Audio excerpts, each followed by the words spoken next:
Hermanos, quiero que ustedes y yo entendamos algo. La Biblia es un libro que trata de Dios, no de mí. Hay gente que no entiende eso.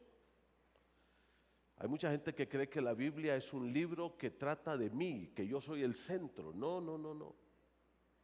El centro de la Biblia es Dios. La Biblia nos habla de Dios. Y por eso la palabra de Dios nos dice, y lo vamos a ver aquí en 1 Corintios, Pablo dice, no les pude hablar como a espirituales, sino como a carnales, como a niños en Cristo.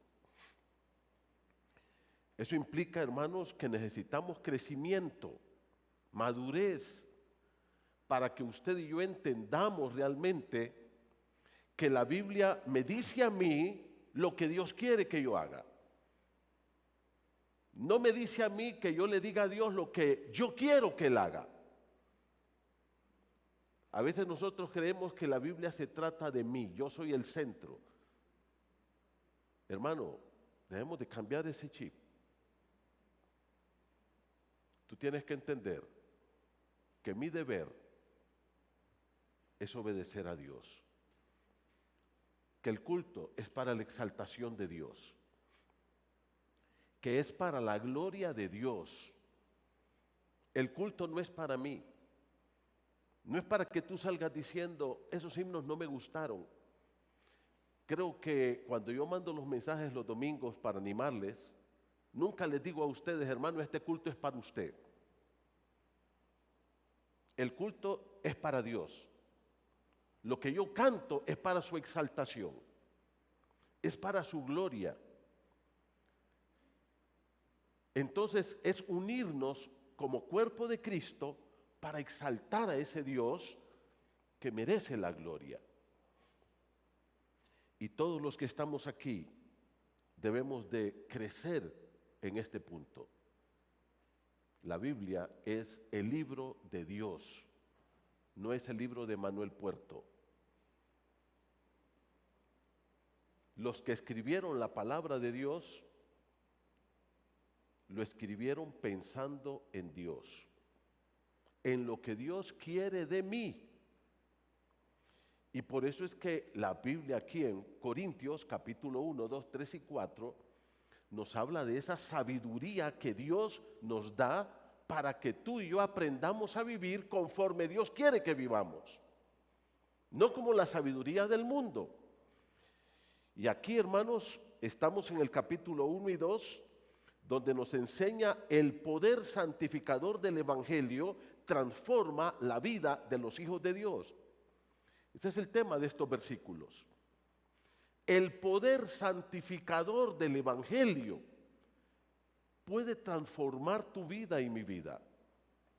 Ya hemos hablado algunas cosas. En primer lugar, el Evangelio, que es ese poder de Dios para salvación. Y hermanos, cuando dice la Biblia que el Evangelio es el poder de Dios para salvación, no solamente de la condenación eterna, sino que el Evangelio es el mensaje para nosotros diariamente, para todos los hijos de Dios. Es todo el mensaje de Dios. El Evangelio nos enseña que todo pecado daña el cuerpo de Cristo. Por eso es que la Biblia es un llamado a dejar el pecado. Hermanos, si el mensaje de la Biblia es sencillo, desde Génesis hasta Apocalipsis, ¿cuál es el mensaje? Vuélvanse a mí, dejen el pecado. Eso es todo. Dios lo dice a través de historias, Dios lo dice a través de poesía, Dios lo dice a través de parábolas, Dios lo dice por todos los medios posibles. Dios nos dice, dejen el pecado. Primero, el pecado ofende la santidad de Dios. Hermano, el pecado no es pecado porque ofende a un hermano. Hay pecados que nadie lo sabe, pero son pecados porque ofenden la santidad de Dios, porque pisotean el rostro de Dios. No importa si lo sabe la gente o no lo sabe. Y no importa si es un pecado oculto o no. El pecado daña el cuerpo de Cristo. Pisotea el testimonio de Cristo. Segundo, el Evangelio nos enseña que Jesucristo es la perfecta sabiduría de Dios para el pueblo. Eso está en 1 Corintios 1 del 17 al 24. El Evangelio nos enseña que Jesucristo es la perfecta sabiduría de Dios para su pueblo. Si tú quieres aprender qué hacer, cómo vivir, tienes que conocer más a Jesucristo. Tienes que acercarte más. El apóstol Pablo lo dice en Filipenses 3, a fin de conocerle. Dice Pablo, el propósito es conocer más a Cristo, vivir para honra y gloria de su nombre. Miren ustedes, por ejemplo, aquí en el capítulo 1, versículo 21, pues ya que en la sabiduría de Dios, ¿cuál es la sabiduría de Dios? Es Cristo. ¿Qué dice? El mundo no conoció a Dios mediante la sabiduría. Y miren ustedes, versículo 22, los judíos piden señales, los griegos buscan sabiduría. Hermano, los judíos confiaban en sus tradiciones, las tradiciones de su religiosidad. ¿Se acuerdan el fariseo que llegó al templo a orar? Y se paró allá y levantó las manos. ¿Y qué dijo el fariseo?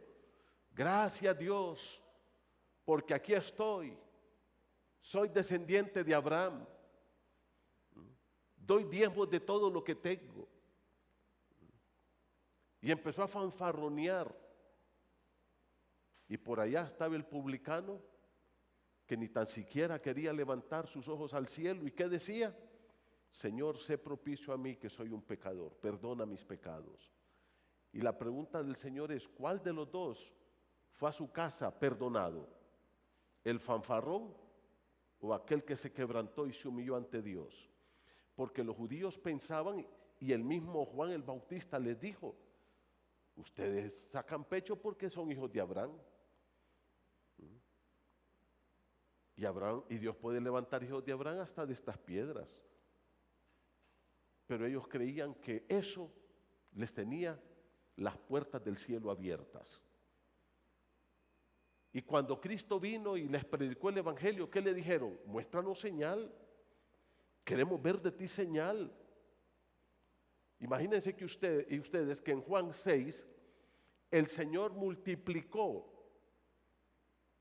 unos pocos panes y peces para dar de comer a 5,000 hombres, sin contar mujeres ni niños. Y al siguiente día van buscando a Jesús y Jesús les dice, ustedes me andan buscando porque ayer comieron. Literalmente les dice, ayer se hartaron, se pegaron una tracada que... ¿Y qué les dijo el Señor? Busquen la comida que no perece, que yo se las puedo dar. Yo soy el pan de vida. ¿Y qué le dijeron esos pícaros? Muéstranos una señal. ¿Qué señal nos das para que creamos en ti? Y ayer les había dado de comer, un día antes. Un día antes. Dice Pablo, los judíos están confiando en ellos mismos, en su descendencia, ser hijos de Abraham, en el cumplimiento carnal de la ley. Los romanos, por otro lado, hermanos, confiaban en su poder y fuerza y valor del ejército, un ejército que aplastaba las naciones. Los griegos estaban orgullosos de su gloria filosófica, pero ninguno de ellos conocían el poder de Dios a través de Jesucristo. Dice, los judíos piden señales, los griegos buscan sabiduría. Mira el versículo 23, pero nosotros predicamos a Cristo crucificado. Para los judíos, tropezadero, y para los gentiles, locura. Aquí Pablo usa la palabra pero en el versículo número 23, y Pablo dice, no somos ni de unos ni de otros, nosotros somos diferentes. Eso es lo que quiere decir acá. Nosotros está en contraposición a todos los hombres. Nosotros somos diferentes de los demás. Aquellos son así. Usted y yo, mi hermano, somos diferentes, no somos paganos. No podemos pensar, ni vivir, ni practicar las cosas que ellos hacen. ¿Y qué dice? Nosotros predicamos a Cristo. Esta es una acción continua, no con sabiduría de palabras. Versículo 23. Para los judíos es tropezadero, para los gentiles es locura. A Pablo le dijeron, estás loco, Pablo, las muchas letras te vuelven loco, porque el impío no entiende el mensaje de la cruz. Y entonces dice el apóstol en el verso 24, para los así llamados, tanto judíos como griegos, Cristo poder de Dios, ¿y qué? Y sabiduría de Dios. Nuestro amado Salvador Jesucristo, hermanos, es la revelación de la sabiduría de Dios que se hizo hombre, es la sabiduría encarnada. El apóstol Pablo lo dice en Efesios cuando dice, ustedes no aprenden esas cosas de Cristo. Aprendan a vivir mirando a Cristo. Aprendan a hablar oyendo a Cristo. Aprendan a amar a su esposa viendo a Cristo. Cristo es la sabiduría de Dios para nosotros. Dice, ustedes no aprendieron así a Cristo. Y ahora, hermanos, esto nos lleva al tercer punto. El Evangelio muestra el fracaso completo del sabio de este mundo. El Evangelio muestra cómo el hombre está fracasando constantemente. Mira el versículo número 25 en adelante. Vamos a ir a 1 Corintios 1. Este es el tercer punto. ¿Se acuerdan? Número 1, el Evangelio nos muestra que el pecado daña el cuerpo de Cristo. ¿Okay? Segundo, el Evangelio nos muestra o nos enseña que Jesucristo es la perfecta sabiduría de Dios para su pueblo. Tercero, el Evangelio nos muestra el fracaso completo del sabio en este mundo. Mira el versículo 25. Dice la palabra de Dios. Bueno, el versículo 24 podemos hacer un traslape. Cristo es poder de Dios. ¿Y qué dice? Y Cristo es la sabiduría de Dios para nosotros. Él es la sabiduría de Dios hecho hombre, encarnada. Ahora, mire el versículo número 25. Dice, porque lo insensato de Dios es más sabio que los hombres. Aquí el apóstol Pablo llega a hablar, vamos a decir, hipotéticamente. ¿Qué quiere decir esto, hermano? Va a ser una suposición. En otras palabras, lo que Pablo va a decir o está diciendo aquí es, si en algún momento, en todo lo que es Dios, hace algo torpe, algo tonto, algo insensato, aún esa insensatez de Dios, dice, es más sabia que toda la sabiduría de todos los sabios de este mundo. Mira el versículo, dice, lo insensato de Dios. Dios no hace nada insensato. Dios no hace nada que sea tonto. Pero dice Pablo, si en algún momento Dios hiciera algo así y recogiéramos toda la sabiduría de los seres humanos en toda la historia de la humanidad, eso que Dios ha hecho, que sería insensato, sería más sabio que toda la unión de toda la sabiduría humana. Nosotros, queridos hermanos, debemos entender eso. Y ahora el apóstol Pablo, queridos hermanos, nos va a llamar a esa vida bajo la sabiduría de nuestro Señor Jesucristo. Y entonces Pablo nos hace un llamado. Mire el versículo número 26. Pues mirad, siempre que encontremos esta palabra, mirad, es un llamado a prestar atención. Lo que Dios nos está diciendo es, analicen, piensen. ¿Y qué dice la palabra de Dios? Vuestra vocación. Aquí, hermanos, la palabra vocación se refiere al llamado que Dios nos ha dado para venir a formar parte del cuerpo de Cristo, que es la iglesia. O sea, el llamado a todos nosotros, la palabra vocación aquí es nuestro llamado al total de creyentes en Cristo Jesús para formar parte de la iglesia. Se refiere a todo el pueblo de Dios. Ese llamado que Dios te hizo a ti y a mí. Cristo nos llamó. Y quiero decirte una cosa. Por favor, presta atención a esto que te voy a decir, hermano. Nosotros los creyentes somos una contracultura en esta sociedad. Lo voy a repetir.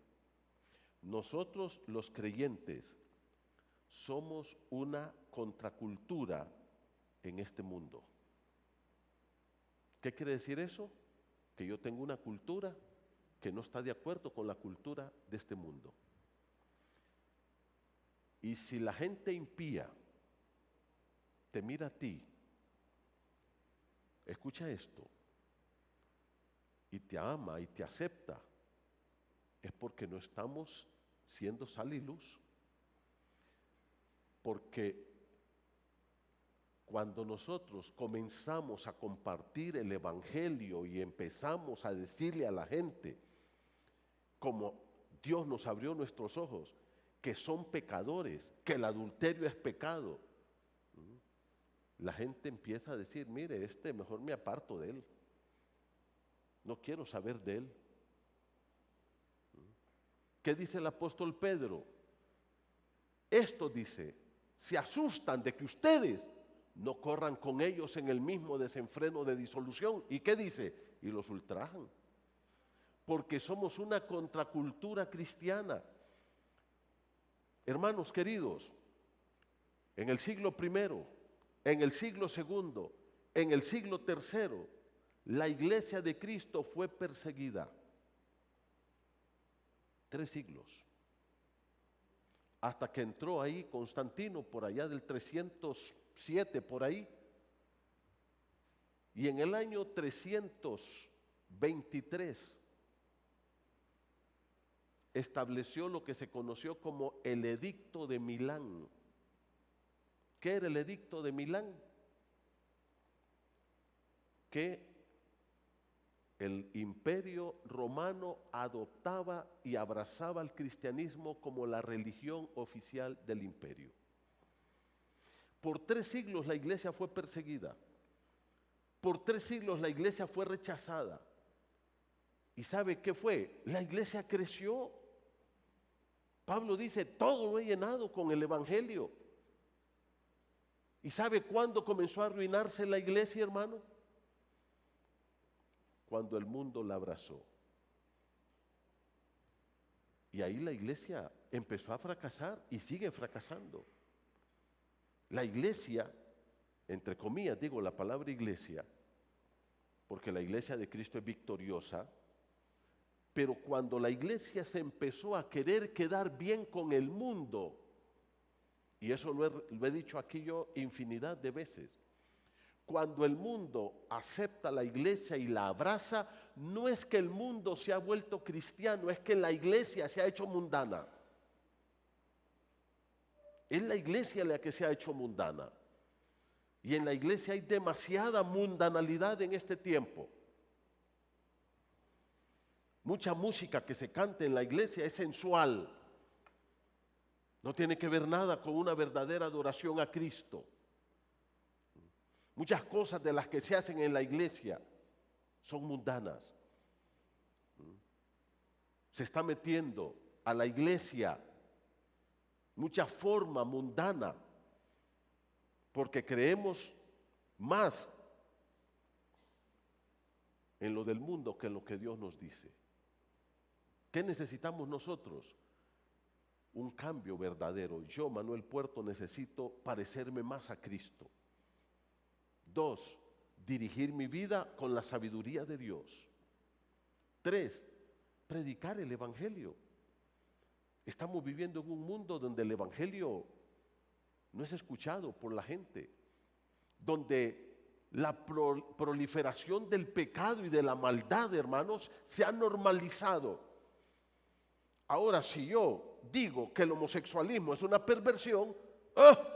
Está loco ese es un antisocial. Ahora, los que tenemos la verdad y los valores del reino fundamentados y los vivimos y los predicamos, somos antisociales. Somos retrógrados. Esa es la sociedad donde vivimos. Y hay muchas iglesias ya que han adoptado esta cultura pagana para quedar bien con el mundo. Mira lo que dice Pablo acá, versículo 26. Mirad pues, hermanos, vuestra vocación. ¿Qué dijimos que quiere decir? Vuestro llamado, ese llamado que Dios nos ha hecho. Por eso la iglesia se llama iglesia. Hermanos, la iglesia viene del griego eclesía, que literalmente quiere decir los llamados de fuera.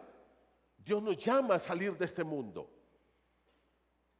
Dios me llama a mí a que yo viva diferente.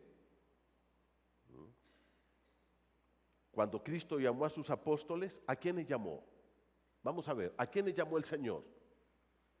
Se fue a Jerusalén allá a buscar a los doctores de la ley.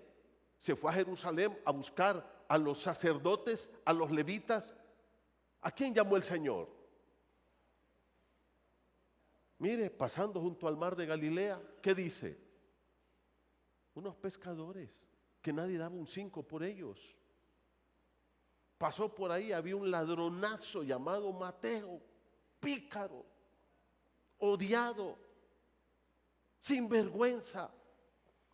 Y lo queda viendo, Mateo, sígueme.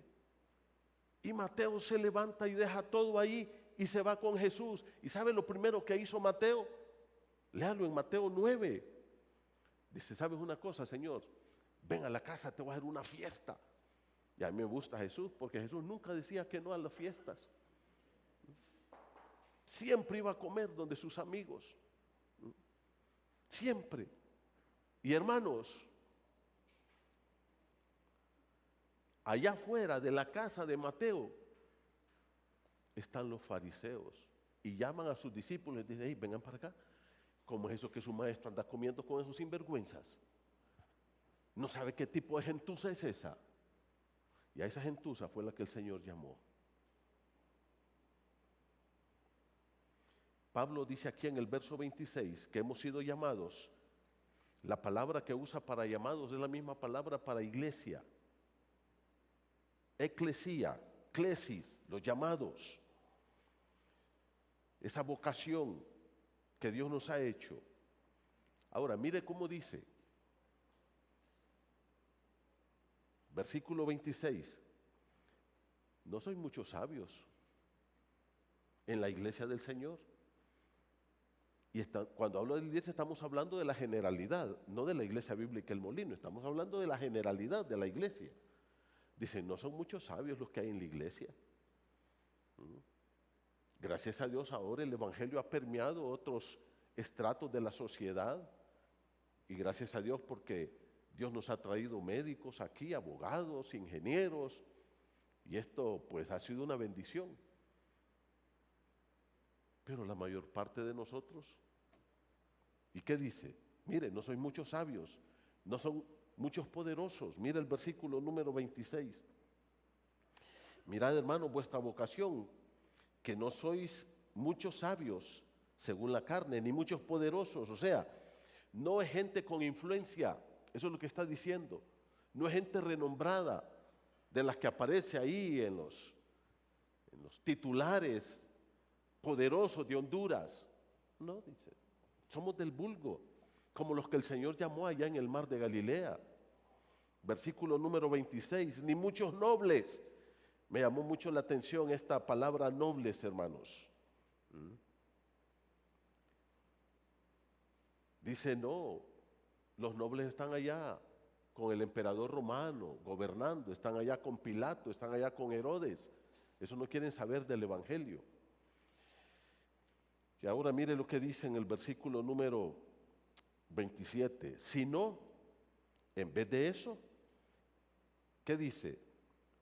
Lo necio del mundo escogió Dios. Y otra vez la palabra escogió, la misma palabra, seleccionó, de donde viene la palabra iglesia, llamarlos. ¿Mm? Nosotros, y Carlos, pues es del mismo, casi del mismo barrio, somos con Carlos, fuimos juntos a la escuela con Carlos Guzmán. Estudiamos en la misma escuela desde primer grado, lo conozco a este caballero yo. Y Carlos sabe que en el barrio, en la escuela, solo casi mi familia éramos cristianos. Y Carlos me acuerda cuando platicamos, ¿te acordás vos? Me dice, cuando allá la profesora decía, no, dice, a Puerto no lo molesten porque a ese no hay que darle rifas porque ese es evangélico. Ahora, mi padre, hermanos, a duras penas terminó tercer grado, era un jornalero, trabajaba en el ferrocarril nacional, pero Dios lo llamó. Mi madre a duras penas terminó quinto grado. No era gente preparada, no éramos gente de nombre, de poder, de fama, pero a esa vileza Dios la llamó. Y aquí estamos, para la gloria de su nombre. Yo me acuerdo que cuando Daniel, mi hijo, se iba a ir a estudiar al seminario en Estados Unidos, yo lo llamé ese domingo, él se iba el miércoles o martes, creo que se iba, y le digo, Daniel, ven, vamos a orar por ti. Y entonces Daniel pasó y él dio unas palabras de gratitud a la iglesia. Había servido ya varios años ahí en la iglesia. Y después de leer la Biblia y de decirle algunas palabras, dije, voy a pedir a mi hermana Ada que venga para que ore por Daniel. Y pasó. Y miren, hermanos, esa oración me quedó grabada en la mente y en mi corazón. Esta hermana pasa, abraza a mi hijo y le dice al Señor, Señor, aquella decisión que hizo Altagracia, mi madre, nunca se imaginó que iba a tener el impacto en la vida de sus hijos y ahora en la vida de sus nietos y ahora en la vida de los bisnietos. Hermano, esto no es cuestión de inteligencia, de brillantez, de títulos, es cuestión de corazón. Lo necio nos escogió Dios. A veces ni en el barrio nos conocen, ¿no es cierto? Usted vaya a la colonia, ¿dónde estamos? No, saber quién es ese, no lo conozco, no sé quién es. ¿Pero qué, hermanos? Dios me escogió para su gloria. Mire cómo dice el verso 27. Lo necio del mundo escogió Dios para avergonzar a los sabios. La palabra avergonzar aquí quiere decir para deshonrar, para afrentar a este tipo de personas. Lo débil. Aquí la palabra débil quiere decir, hermanos, la gente sin fuerza, incluso frágiles, enfermizos.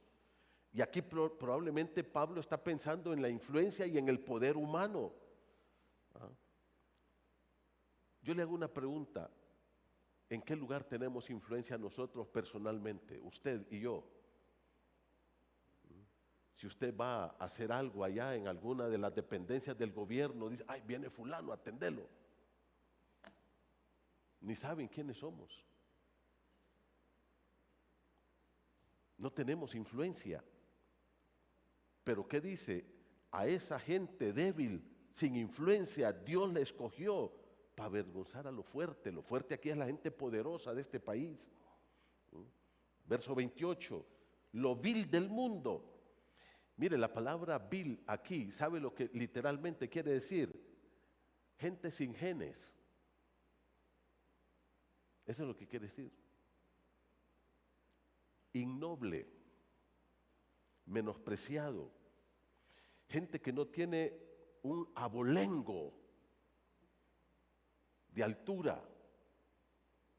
A eso nos escogió el Señor, a ti y a mí. Y dice, lo que no es, Probablemente se refiere a nosotros como personas que no tenemos ningún tipo de influencia aquí. No somos nada aquí. Pero Dios nos ha llamado y ahora somos, ¿qué? Embajadores del Rey de Reyes. Y a esta gente que no era nadie, ahora Dios nos ha empoderado con el Evangelio, porque Cristo es el Evangelio y Él es el que nos da el poder. Él es el que nos da la victoria para deshacer lo que es. Se refiere a la gente que tiene gloria, poder, fama, influencia. Ahora, ¿cuál es el propósito? Mira el verso 29. A fin de que nadie se jacte en su presencia. ¿Qué dice? Nadie va a ir allá a sacar pecho. Aquí todos somos iguales. El apóstol Pablo lo dice así en el libro de Efesios 2, 8 y 9. ¿Se acuerdan? Porque por gracia sois salvos por medio de la fe. Y esto no de vosotros, ni la fe es mía para salvarme, sino que es un regalo de Dios. ¿Y qué dice? No por obras. ¿Para qué? Para que nadie se gloríe. La misma palabra. Para que nadie se jacte, que nadie vaya allá a decir, yo estoy aquí porque era mejor que vos, porque fui mejor que todos. Nadie se va a jactar en su presencia. A fin o con el propósito que nadie haga alarde, quiere decir. Y aquí quiere decir toda carne. Ningún ser humano puede ir al cielo sacando pecho. Y ahora, hermanos, el apóstol Pablo acá nos va a decir lo más maravilloso de esa sabiduría de Dios encarnada en Cristo. Maravilloso lo que va a decir acá. Mira el versículo número 30. Mas por Él. ¿Quién es el que hizo la diferencia en tu vida y en mi vida, hermano? No dice más por el título que tú tienes, más por el dinero que tienes, más por la fama que tienes. ¿Quién marcó la diferencia? No importa quiénes seamos. No importa si teníamos o no algo. ¿Qué dice? Por Él estamos en Cristo. Es Cristo el que nos empodera a nosotros. Es Cristo el que nos bendice. Es Dios a través de su Hijo amado.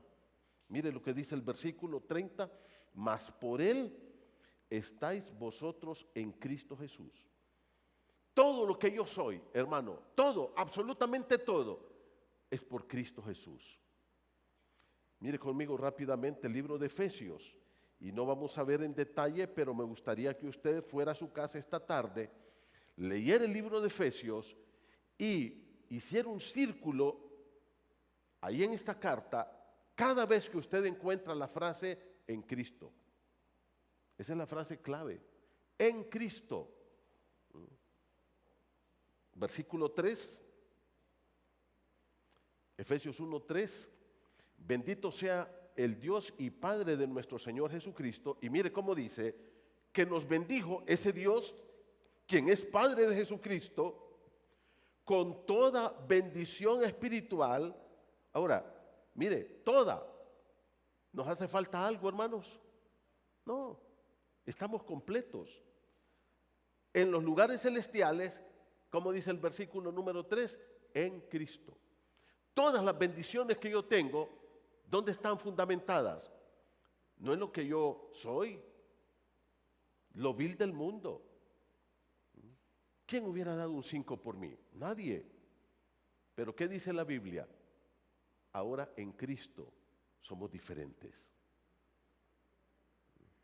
Hay gente que todavía vive como que si no tiene valor. ¿Quién soy? Yo no soy nadie. Claro que sí. Busca en la Biblia todo lo que tú eres en Cristo ahora. Todo lo que tú eres en Cristo. Eres embajador del Rey de Reyes. Eres nueva criatura. Eres hijo de Dios. Y ahí podemos seguir una lista interminable de cosas que Dios nos ha dado. Pero ¿en quién nos ha dado eso? ¿Qué dice? En Cristo. Versículo número 4. Según nos escogió en Él. ¿En quién fuimos escogidos? no en nuestros dones, no en nuestros talentos, en Cristo.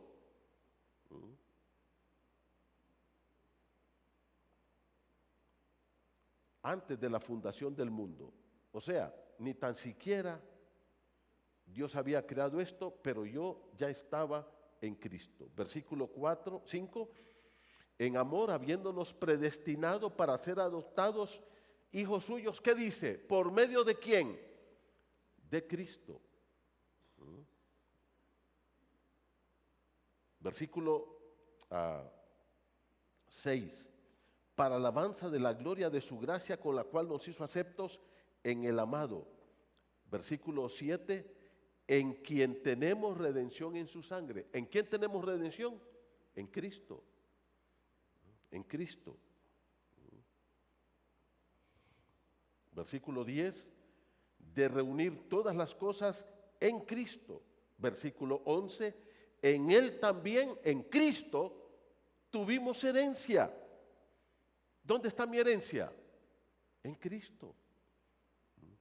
Versículo 13, versículo 12, a fin de que seamos para alabanza de su gloria, nosotros los que primeramente esperábamos en Cristo. Versículo 13, en Él también vosotros, habiendo oído la palabra de verdad del evangelio de vuestra salvación y habiendo creído en Él, en Cristo. O sea, ¿se dan cuenta? Todo lo que yo soy y todo lo que yo tengo ahora como hijo de Dios no depende de mí. No es porque yo lo haya logrado. ¿Todo es en qué? En Cristo. Es Cristo el que nos bendice. Él nos sacó de lo vil de este mundo, de lo menospreciado, para empoderarnos ahora como hijos suyos. Volvamos al libro de 1 Corintios capítulo 1, ya terminando el capítulo, versículo número 30, por Él estáis vosotros en Cristo. Yo estoy en Cristo. Dios me mira a mí como mira a Cristo. Yo estoy en Cristo, hermano. Por eso es que yo soy salvo. Por eso es que mis pecados fueron perdonados. Por eso yo tengo la garantía de la vida eterna.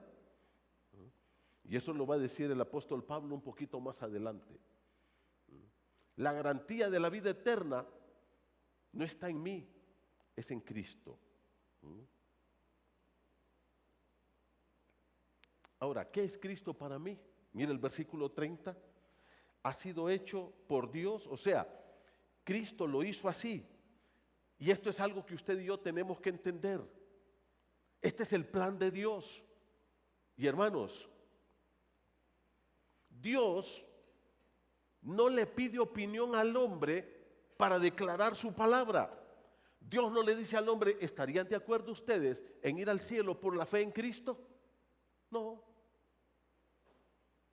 Dios dice, de esta forma van a ir al cielo. Si quieren y si no, es problema de ustedes. ¿Cómo empieza la Biblia en Génesis 1:1, hermanos? ¿Cómo dice Génesis 1:1? En el principio creó Dios los cielos y la tierra. Punto. Fíjate que Dios no dice, miren muchachos, les voy a probar que yo existo, hombre, crean en mí. No. No, que esto es de la evolución. Este es el problema si vos querés creer esa mentira. Dios dice, en el principio creó Dios los cielos y la tierra. Si lo querés creer es tu problema, y si no es tu problema. Dios no está tratando de quedar bien con el hombre, porque Dios es el centro de la Biblia, no es el hombre. Él es el centro de la Biblia, Él es el rey, Él es el que manda, Él es el Señor. Yo no soy el niño bonito de Dios y Dios no tiene niños bonitos ni niñas bonitas. Y hermanos, desquiciados de la mente. Ay, es que yo soy el niño bonito de Dios. ¿Qué niño bonito ni qué 8 cuartos? Dios no tiene niños bonitos. Él nos da demandas en su palabra. Él nos da demandas. Y aquí dice, mira, Cristo, el enviado de Dios, la sabiduría encarnada, fue hecho ¿qué? Mira el versículo 30, fue hecho por Dios primero sabiduría. Dios dijo, estos no entienden, pues yo les voy a mandar a mi hijo y él les va a enseñar cómo vivir, cómo hablar, cómo amar a la mujer, cómo criar sus hijos. Él es la sabiduría de Dios para mí.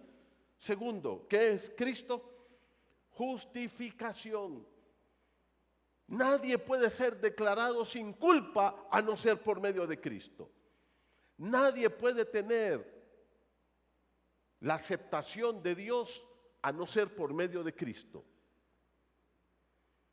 Una persona, hermanos, escuchen esto, puede ser la mejor persona del mundo, la más bondadosa, la más buena, fiel a su esposa, amante de sus hijos, hogareño, lo que usted quiera, pero si no tiene a Cristo no tiene nada. Nadie puede ganar la justificación por buenas obras. Justificados pues por la fe, tenemos paz para con Dios.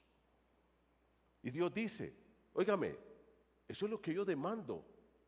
Si tú no lo quieres creer es tu problema, porque si no lo crees, igual te vas a ir al infierno.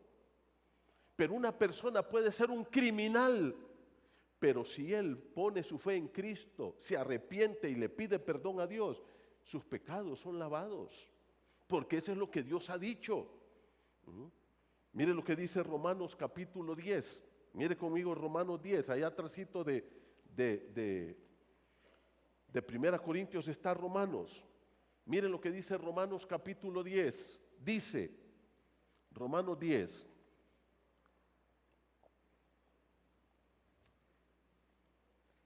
Mire lo que dice el verso 1. Hermanos, dice Pablo, ciertamente, ¿sabe lo que quiere decir esto? Sin duda alguna, no tengas dudas de esto que te voy a decir. El anhelo de mi corazón y mi oración a Dios por Israel es ¿para qué? Fíjate que Pablo dice, mi oración y mi anhelo más grande es que este pueblo se salve. Y ahora mire lo que dice el verso 2. Porque yo les doy testimonio que tienen celo de Dios. Los judíos eran celosos. Las cosas del templo eran sagradas, pero sus corazones estaban llenos de podredumbre. ¿Y ahora qué dice? Pero no conforme a ciencia. ¿Sabe lo que quiere decir esto? Se lo voy a explicar.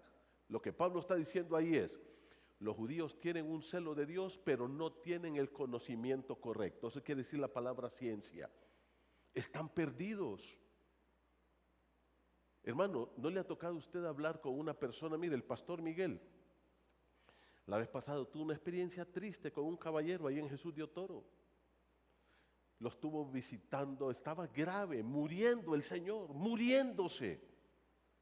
Cuando le digo muriendo es que ya estaba así, mire que solo era darle vuelta y ya al hoyo. Gravecito. Y el pastor Miguel estuvo visitándolo, orando por él. Y le decía, venga a orar por mí. Y el Señor se recuperó.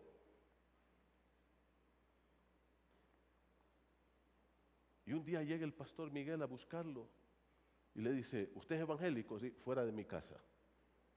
No lo quiero volver a ver aquí. Yo tengo mi religión, yo soy católico. Tienen celo de Dios, ¿pero qué?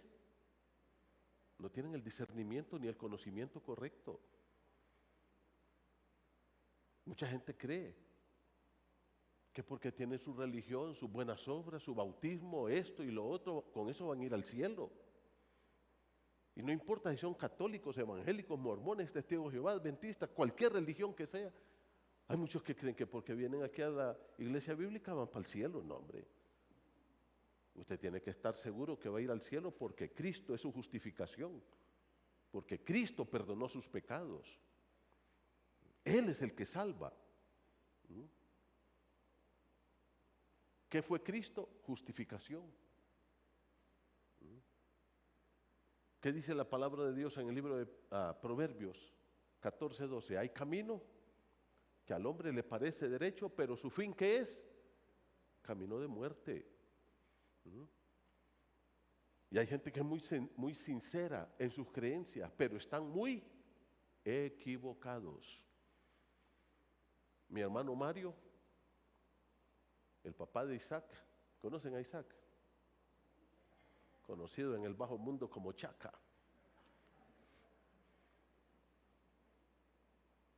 Y era el más inteligente de la familia, imagínense. Estaba estudiando en Estados Unidos y vino una vez, pasó unos días con nosotros y se fue. Y cuando regresa al año siguiente me dice, vieras lo que me pasó el año pasado. ¿Y qué pasó? Me subo en el avión, ¿se acuerdan que ponían un avión para Miami, de Tansasa? Un avión para Miami, uno para Nueva Orleans y uno para Houston. Él iba a Houston. Y se subió en el avión que iba para Miami. Se sienta tranquilo, se amarra su cinturón, el avión sale y cuando ya ven el aire allá, como a la media hora, dice el capitán, buenos días, bienvenidos a bordo, gracias por volar en Tansasa. En 2 horas y media estaremos aterrizando en el aeropuerto de Miami. Dije, mi hermano, se equivocó el piloto, este avión va para Houston. Pero yo les digo, y es el más inteligente de la familia, imaginen los demás hermanos. Al rato llama a la aeromoza, a la azafata y le dice, señorita, disculpe una pregunta, ¿sí? ¿Para dónde va este avión? A Miami. No, hombre, bájenme aquí, hombre, yo voy para Houston, ¿qué me llevan a hacer a Miami a mí? Mi hermano iba tranquilito, sentadito, feliz. Él pensó que iba a Houston, pero estaba completamente, ¿qué? Equivocado. Eso está pasando con mucha gente en este tiempo. Creen que van para el cielo, pero van completamente, ¿qué? Equivocados. Solo Cristo justifica al hombre, no hay más. Y eso ya Dios lo determinó. Y Dios no nos pide permiso a nosotros. Dios no le dice al hombre, ¿te gustaría? No, no, no, no. Por eso los apóstoles, ¿qué dijeron? Dios ahora manda a todos los hombres que se arrepientan. Oiga, mi hermano, yo le hago una pregunta, ¿verdad que a veces nosotros le decimos a la gente, Dios te invita? Dios a nadie está invitando. Si usted me invita a un cumpleaños, yo tengo la capacidad de decir ¿qué? Sí o no, si yo quiero voy, si no, no voy. Pero cuando hay una ley de tránsito y yo la violo, ¿qué pasa? Cuando usted está ahí por Comayagua y le ponen a pista, pare. ¿Y por qué no? Usted venía a 90, 100 kilómetros por hora.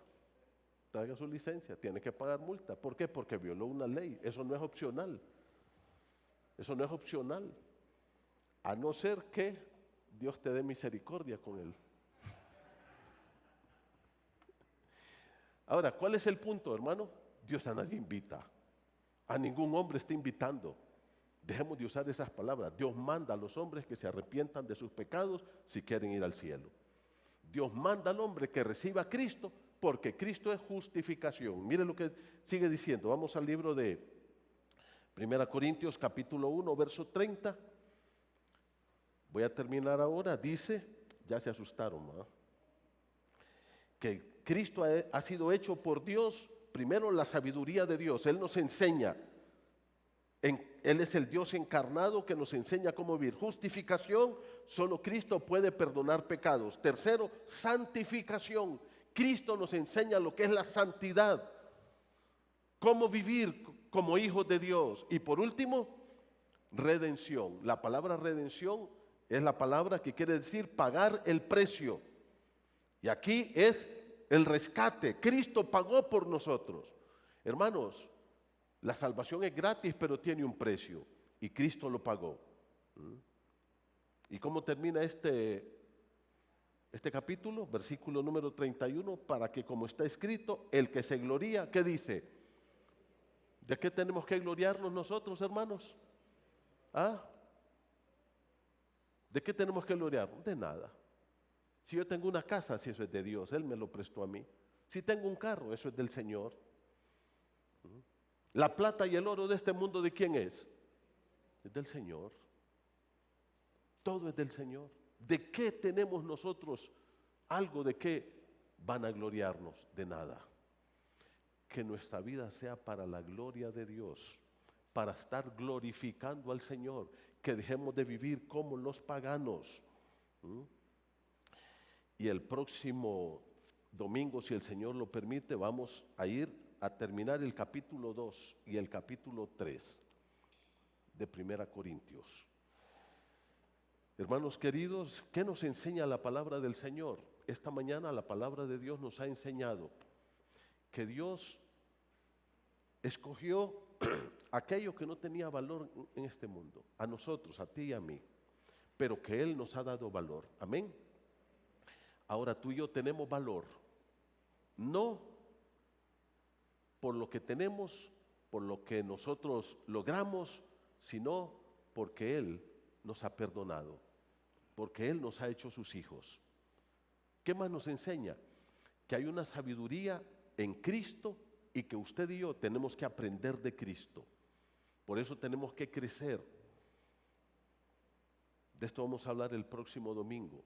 Cómo el Evangelio nos ayuda a crecer, a madurar. Pero tenemos que pagar un precio. El discipulado, hermano, es un reto para todos nosotros. Yo quiero animarles. Tenemos, creo que son 5 o 6 estudios ya. 6, ¿verdad? Para que la iglesia vaya conociendo más al Señor. Y doy gracias porque la mayor parte de hermanos que están involucrándose son hermanos que han estado ya trabajando con los discipulados. Así es que, hermanos, ánimo, tenemos que madurar, tenemos que crecer, y esto es con la sabiduría de Dios. ¿Cuál es la sabiduría de Dios? Es Cristo. Vivamos para la gloria de su nombre. Vamos a orar.